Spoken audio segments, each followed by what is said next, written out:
Hello friends. HTML की इस video series में आज हम लोग पढ़ेंगे एचटीएमएल हेडिंग के बारे में। तो जब भी हमको एचटीएमएल के अंदर किसी टेक्स्ट को हेडिंग के रूप में रिप्रेजेंट करना होगा, है ना, जो हम वेब पेज बनाएंगे, यदि मान लीजिए कोई टेक्स्ट है जिसको हम हेडिंग के रूप में रिप्रेजेंट करना चाहते हैं, तो उसके लिए कुल 6 टाइप के टैग यूज होते हैं, है ना। मतलब उसके लिए कुल 6 टाइप के टैग पहले से बना के रखे गए हैं, जिनमें से हम किसी एक का यूज करते हुए हम टेक्स्ट को हेडिंग के रूप में इंसर्ट कर सकते हैं। ठीक है, वो 6 टाइप कौन कौन से हैं? पहला है H1, दूसरा है H2, तीसरा है S3, चौथा है H4, पांचवा है H5 और छठा है H6।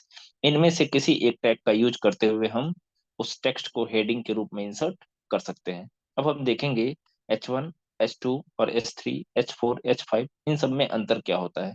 तो उसके लिए हम क्या करेंगे, अपना विजुअल स्टूडियो कोड हम ऑन कर लेते हैं, यहाँ पे आएंगे फाइल में, और यहाँ पे हम एक फाइल बनाते हैं हेडिंग नाम की, heading dot H T M L. हम अपने फाइल को heading dot H T M L से सेव कर देंगे, और यहाँ से हम इसको मिनिमाइज कर लेंगे। अब हम टाइप करेंगे एच टी एम एल, फिर टाइप करेंगे, आपको पता है एच टी एम एल के अंदर 2 सेक्शन होते हैं, एक हेड सेक्शन होता है, एक बॉडी सेक्शन होता है। हेड के अंदर हम लोग क्या इंसर्ट करेंगे, टाइटल। तो टाइटल इंसर्ट करने के लिए कौन सा टैग होता है, टाइटल। अब यहाँ पे हम टाइप करेंगे H T M L heading, H T M L heading. अब हम आएंगे हेड टैग के नीचे, बॉडी टैग को ओपन करेंगे, और बॉडी में हमको क्या इंसर्ट करना है, हेडिंग। तो जैसा कि मैंने बताया कि हेडिंग इंसर्ट करने के लिए कुल 6 टाइप के टैग्स हैं, जिसमें से पहला होता है H1। तो अगर हम किसी टेक्स्ट को, जैसे मैंने मान लिया लिख दिया हेडिंग 1, हेडिंग 1, ठीक है, किसी टेक्स्ट को अगर हमने H1 के अंदर राइट कर दिया, H1 टैग के अंदर, तो उस वो होगा क्या, वो हेडिंग के रूप में वेब पेज के अंदर इंसर्ट हो जाएगा। ठीक है। अब इसका आउटपुट देखने के लिए हम क्या करेंगे, यहाँ नीचे click to run live server, इस पे क्लिक करेंगे।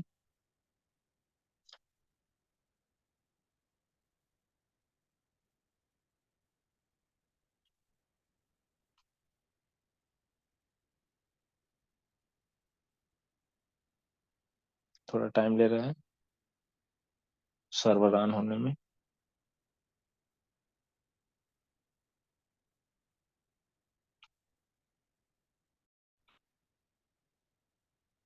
आप देख सकते हो नीचे ब्राउजर आ गया है, इस पे क्लिक करेंगे।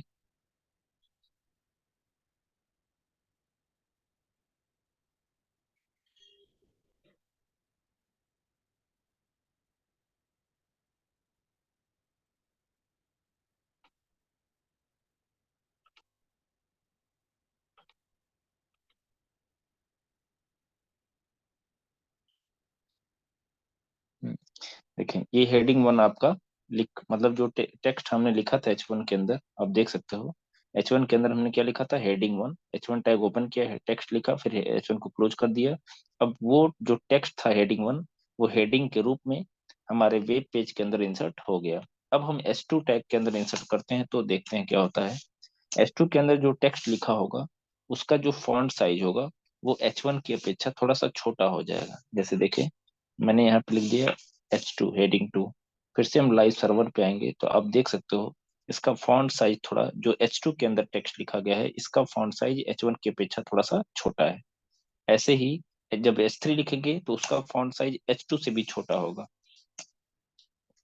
आप देख सकते हो S3। फिर से हम लाइव सर्वर पे, हम ब्राउजर पे जाना है, वो ऑटोमेटिक रन करके दिखा देगा, हमको कुछ करने की जरूरत नहीं। इसका फॉन्ट साइज देखिए थोड़ा सा और छोटा हो गया। जैसे जैसे हम लोग बढ़ते जाएंगे, फॉन्ट साइज छोटा होता जाएगा। तो जब भी आपको किसी भी टेक्स्ट को हेडिंग के रूप में इंसर्ट करना होगा, तो जैसा हेडिंग चाहिए होगा, इन्हीं इन्हीं में से H1 से लेके H6 में से किसी भी किसी भी एक टैग का इस्तेमाल करते हुए उस टेक्स्ट को हम हेडिंग के रूप में इंसर्ट कर सकते हैं। आप देख सकते हो जैसे जैसे हम लोग H1 से H6 की तरफ बढ़ रहे हैं, हेडिंग का जो फॉन्ट साइज है वो छोटा होता चला जा रहा है। ये 5 हो गया, फिर H6।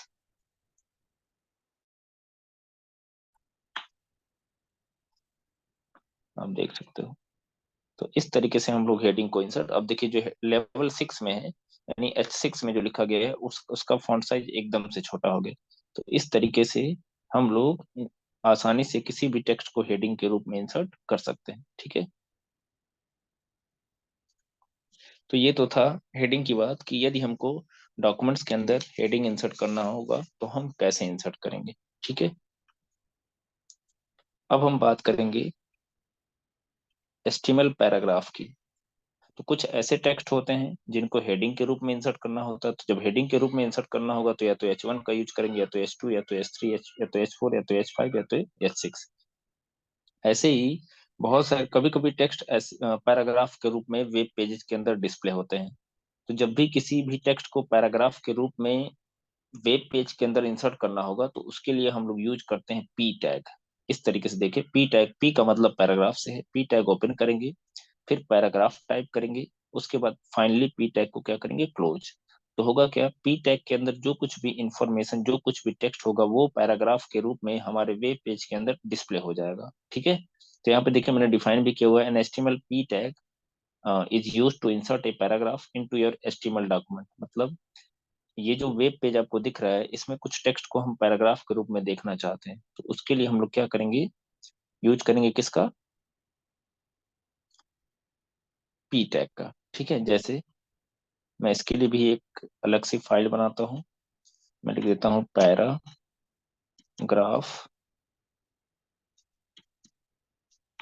Paragraph dot H T M L. यहाँ से भी सबसे पहले हम क्या ओपन करेंगे, एच टी एम एल, फिर यूज करेंगे क्या, हेड। हेड के अंदर क्या होगा, टाइटल। यहाँ पे मैं लिख दिया H T M L paragraph.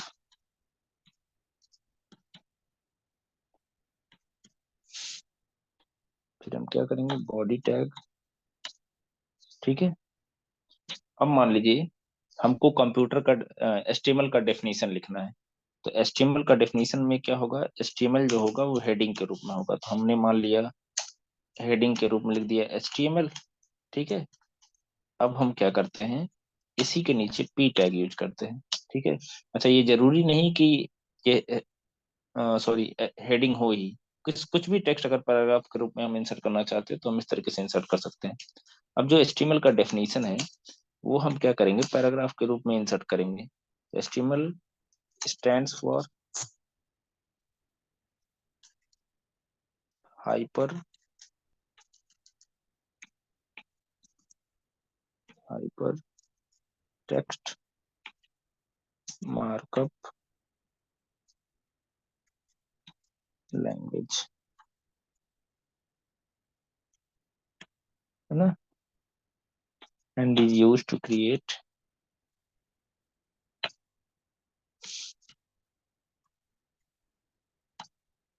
And is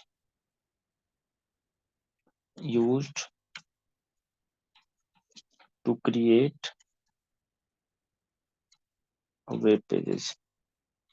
HTML का फुल फॉर्म होता है हाइपर टेक्स्ट मार्कअप लैंग्वेज, और इसका यूज करते हम लोग क्या बनाते हैं, वेब पेजेस को।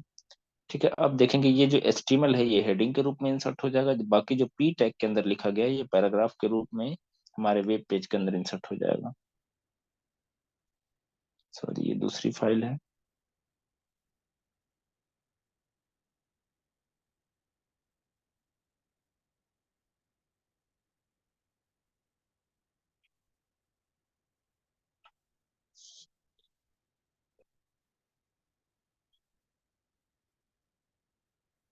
आप देख सकते हो ये जो H1 के अंदर लिखा था वो हेडिंग हो गया, और जो हमने पी टैग के अंदर लिखा था वो पैराग्राफ के रूप में हमारे एचटीएमएल डॉक्यूमेंट के अंदर इंसर्ट हो जाएगा। ठीक है, तो इस तरीके से, अच्छा हम और भी पैराग्राफ चाहें तो इंसर्ट कर सकते हैं। बस पैराग्राफ इंसर्ट करने के लिए हमको क्या सिंपली टाइप करना पड़ेगा, पी टैग, कुछ ऑटो टेक्स्ट ले लेते हैं। जैसे आप देख सकते हो ये हमने जैसे लोरेम टाइप किया, लोरेम हमको कुछ टेक्स्ट प्रोवाइड करता है, ऑटो टेक्स्ट हमको टाइप नहीं करना पड़ेगा। ठीक है, अब क्या करेंगे, हम लाइव सर्वर पे जाकर रन कराएंगे तो आप देख सकते हो ये पैराग्राफ के रूप में इंसर्ट हो गया। समझ में आई बात। ठीक है, तो ये किसी भी टेक्स्ट को पैराग्राफ के रूप में क्या करता है, इंसर्ट करता है। जब भी हमको किसी भी टेक्स्ट को पैराग्राफ के रूप में इंसर्ट करना होगा तो हम क्या यूज करेंगे, पी टैग। और जब हेडिंग के इंसर्ट करना होगा तो उसके लिए हमने आपको ऑलरेडी बता दिया, H1 या तो H2 या तो सॉरी या तो H1 या तो S2 या तो S3, है ना, ऐसे ही या तो H6 का हम यूज कर सकते हैं। ठीक है, अब हम बात करेंगे HTML pre formatted text. Pre formatted text का मतलब ये हो गया कि कभी कभी आप देखे होंगे कि वेब पेज में कुछ पोएम वगैरह लिख के आता है, ये तो पैराग्राफ के रूप में इंसर्ट करता करता है ना, कहाँ गया, सॉरी, ये जो HTML पी टैग है, ये किसी भी टेक्स्ट को पैराग्राफ के रूप में रिप्रेजेंट करेगा। इसी से मिलता जुलता एक और टैग होता है प्री प्री टैग। इसका यूज करते हुए हम लोग क्या करते हैं, किसी भी प्री फॉर्मेटेड टेक्स्ट को इंसर्ट करते हैं। प्री फॉर्मेटेड टेक्स्ट का मतलब जैसे पोयम, पोयम वगैरह देखे होंगे कि छोटी छोटी लाइनें होती हैं और हर एक लाइन के नीचे एक लाइन होती है। तो जब भी उस तरीके से का जैसे पोएम टाइप का अगर कोई टेक्स्ट होगा उसको इंसर्ट करना होगा तो हम पी टैग का यूज नहीं करेंगे। उस केस में हम किसका यूज करेंगे, प्री टैग का यूज करेंगे। ठीक है, तो यहाँ पे मैंने डिफाइन किया हुआ है, HTML pre tag is use to insert a pre formatted text. मतलब प्री, जब भी किसी प्रकार के प्री फॉर्मेटेड टेक्स्ट को हमको वेब पेज के अंदर इंसर्ट करना होगा तो उसके लिए हम HTML प्री टैग का यूज करेंगे। कैसे करेंगे उसको देखते हैं। आप देख सकते हो ये वेब पेज है, आप देख सकते हो ये वेब पेज है जहाँ पे ये ट्विंकल ट्विंकल लिटिल स्टार का जो पोयम है वो यहाँ पे इंसर्ट किया गया है। तो जब भी अब इसको पी टैग के अगर हम इंसर्ट करेंगे तो इसको पैराग्राफ बना देगा, लेकिन हम चाहते हैं जैसे ये डिस्प्ले हो रहा है ना, जैसे ये वेब पेज के अंदर डिस्प्ले हो रहा है छोटी छोटी लाइनों में, ऐसे ही हमारे वेब पेज के अंदर डिस्प्ले हो जाए। तो हम क्या करते हैं, इसको कॉपी कर लेते हैं, कॉपी कर लेंगे, फिर हम यहाँ पे आएंगे वेब पेज पे। तो अगर हम इसको पी टैग के अंदर लिखते हैं, अगर हम इसको पी टैग के अंदर लिखते हैं तो देखिए कैसा होगा। अब हम इसको रन कराते हैं लाइव सर्वर पे आके। तो आप देख सकते हो twinkle twinkle little star how I wonder what you are, सब एक ही लाइन में कर दिया है। तो हमको एक ही लाइन में नहीं चाहिए, हमको बिल्कुल जैसा वेब पेज के अंदर दिख रहा था बिल्कुल वैसा ही चाहिए, है ना। जैसे देखिए इस फॉर्मेट में चाहिए, तो इसके लिए हमको किसका यूज करना पड़ेगा, प्री टैग का। कैसे यूज करेंगे, सिंपली हम क्या करेंगे, यहाँ पी टैग में आते हैं और पी टैग के बाहर हम लोग एक टैग ओपन करेंगे जिसका नाम क्या होगा, प्री टैग। ठीक है, प्री टैग के अंदर हम जाके इसको as it is paste paste कर देंगे, है ना। तो जैसे पेस्ट करेंगे और उसके बाद आके हम पैराग्राफ पे रन कराएंगे तो आप देख सकते हो जैसे मैंने लिखा हुआ है। हालांकि ये ट्विंकल इधर चला आया है तो इसको कोई दिक्कत नहीं, हम इसको चाहें तो इसको भी मैनेज कर सकते हैं। ठीक है, ये जो नीचे की लाइनों हैं, जैसा लिखा गया होगा, जैसा कोडिंग किया गया होगा बिल्कुल वैसा ही दिखेगा। अब आप देख सकते हो जाके सब सारी लाइनें बिल्कुल वैसे ही आ जाएंगी इस तरीके से। तो जब भी इस टाइप का डाटा हमको इंसर्ट करना होगा तो उसके लिए हम लोग किसका यूज करेंगे, प्री टैग का। ठीक है, तो इस वीडियो में हमने जाना कि हेडिंग कैसे इंसर्ट करते हैं, पैराग्राफ कैसे इंसर्ट करते हैं और pre tag pre formatted text कैसे इंसर्ट करते हैं, ये जाना। ठीक है, तो इस वीडियो में इतना ही, मिलते हैं नेक्स्ट वीडियो में। Thank you for watching my this video.